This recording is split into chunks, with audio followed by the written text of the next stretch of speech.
health wealth, then the next one. So how many have I mentioned? Four. I think the fifth one is what I call information or inspiration wealth. Listen, that one is important. We live in a world whereby there's so much information. You go on Instagram, information. You go on Facebook, information. You go everywhere, information. Internet, information. Everywhere, webinars, IG lives. If we are not careful, we will become constipated with the wrong information. We take all of these things in just feeling cool that, I know a lot.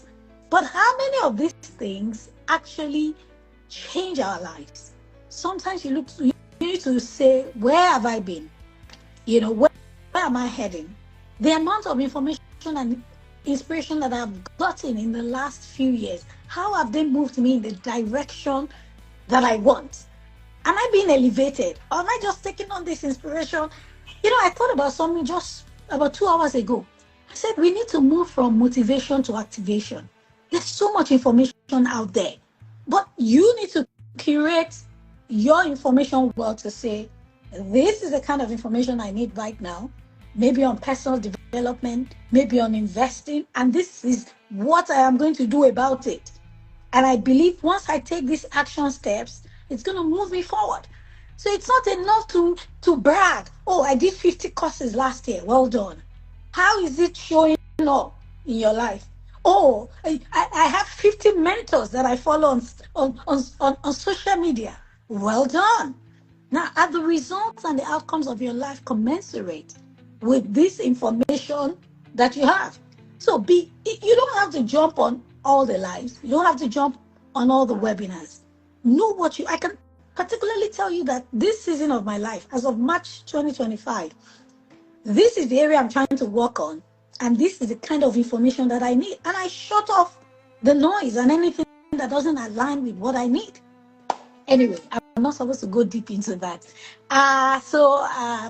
Mental legacy wealth, mental wealth, social wealth, health wealth, information wealth, financial wealth, of course, financial wealth, which is why we are here talking about money.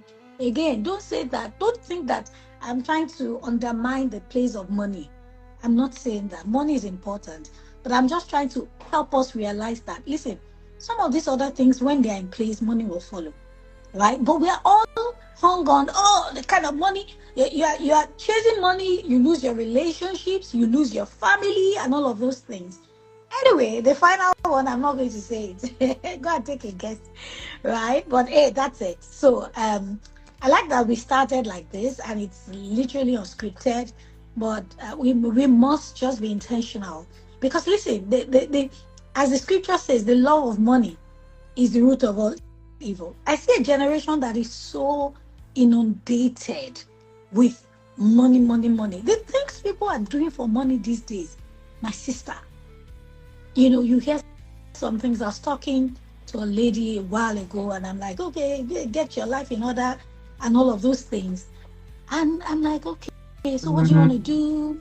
And then she says, can you hear me though? I can hear you. Okay, yes. And then she says, coach, you're saying that as you do a business, get a job. But all I need to do is to sleep with 2 men in a week. 2 men in a week. And the kind of money that I make, I can't even make it in a month. And I'm like, really? And that's just one out of many things. You hear of the things that people do just because of money. Because we do not realize that life goes beyond just money. That those other types of work, you do stuff to make money. You're not thinking of the consequences. Some people will say, no, wicked people now, these days, their reward is not on earth. It is in heaven. Hey, don't joke with such things. You just think that let me do anything to make money, will be fine.